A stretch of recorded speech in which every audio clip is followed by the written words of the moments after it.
लिए 81 कुर्सी तो रही 6 बैठने के लिए। लोगों ने मान लिया होगा सब नहीं आते हैं, कम किया। बहुत लोगों के लिए समस्या हो गई, सीनियर लोग हैं बाद में गए, उसमें मंत्री भी थे, सीनियर विधायक भी थे, तो इन्होंने देखा उसको, इनको महसूस हुआ कि उचित नहीं है। बाहर में निकले तो गाड़ी कैसे आएगी, गाड़ी में कौन पहले जाएगा, क्या जाएगा, इसके बारे में उन्होंने महसूस किया, आज विषय को उठाया। तो इसी पर चर्चा हुई। स्पीकर साहब ने कहा कि हम सरकार को इसके बारे में लिखें।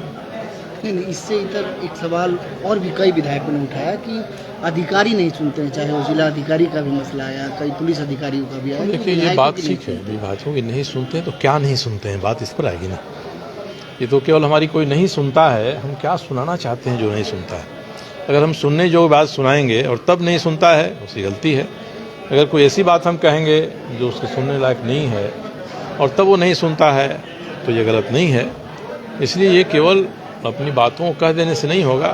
स्पीकर साहब उचित समझें, विधानसभा की समिति से जांच करा दें, कोई 2 सीनियर अफसर हो जाएं, उनकी समिति बन जाए और लोग उसके पास अपनी बातों को रखें, या विधानसभा में ही स्पीकर साहब एक ऐसी व्यवस्था कर दें कि किसी विधायक को किसी अधिकारी से कोई शिकायत है तो लिखकर विधानसभा अध्यक्ष के उस व्यवस्था में दे दें, और महीना 2 महीना पर स्पीकर साहब सरकार से बात करें कि भाई ये शिकायतें आपके आएंगी, और ये सब चीज़ें जो उसका कैरेक्टर रोल होता है, CR होता है, उसमें भी जोड़ दी जाएँ।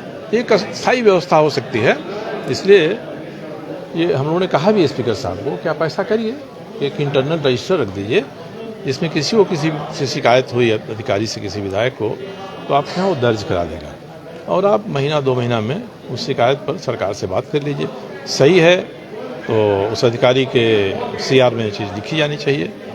और NGT के मामले में जो साहेबगंज में कई क्रशर को बंद करने का आदेश था और फिर खुद जांच किया जाता है विभाग के द्वारा और खोलने का आदेश दिया जाता है, जवाब से इंडस्ट्री के साथ, एक माइंस के साथ, एक क्रशर के साथ जो इस तरह की चिट्ठियाँ लिखी गई हैं, वो वस्तु स्थिति क्या है, इसके लिए सरकार तैयार नहीं है।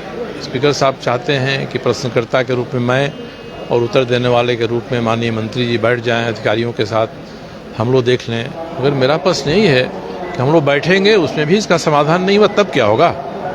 ये जांच का विषय है, इसलिए जांच जैसे भी चाहें सरकार करा दे, स्पीकर करा दे, विधानसभा की समिति से करा दें, अधिकारियों की उच्च स्तरीय समिति बनाकर करा दें।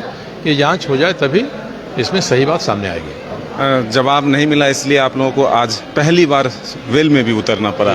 तो लगता है कि बंद कमरे में बात करने से अच्छा था कि सदन में सवाल जवाब होता। स्पीकर महोदय को इस पर ध्यान देने की जरूरत है। स्पीकर साहब ने एक नियमन दिया है, हम लोग चाह रहे हैं कि उस नियमन में थोड़ा परिमार्जन हो जाए, सुधार करके उसको व्यापक बना दें। अब उनका ये कहना है कि भाई आप लोग पहले बैठ लीजिए, उसके बाद आगे पर विचार करेंगे। अब देखते हैं हम लोग क्या होता है इसमें।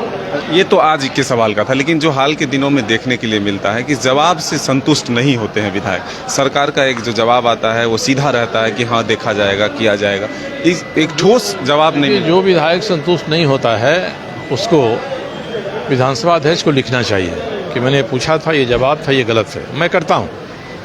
और अगर हम ऐसा करेंगे तो स्पीकर साहब इसको अनागत प्रश्न समिति में भेज देते हैं। अनागत प्रश्न समिति अधिकारियों को बुलाती है या अपना दौरा तय करके असर का निरीक्षण करती है। इसलिए उत्तर सही नहीं आता है तो माननीय विधायक जो भी हैं उनको स्पीकर साहब को लिख कर देना चाहिए। तो ये सरयू राय जी थे जो साफ तौर पर कह रहे हैं कि जो सवाल हैं उसके सही जवाब नहीं मिले थे। फिर से हम लोगों ने आग्रह किया है जो नियमन स्पीकर के द्वारा है उसके तहत देखते हैं कि आखिर क्या कुछ निर्णय निकल पाता। अगर इससे भी संतुष्ट नहीं होंगे तो फिर से एक बार स्पीकर से मांग करेंगे इस विषय पर समाधान के लिए। अपने सहयोगी हृदय के साथ मदन सिंह, न्यूज़ 22 को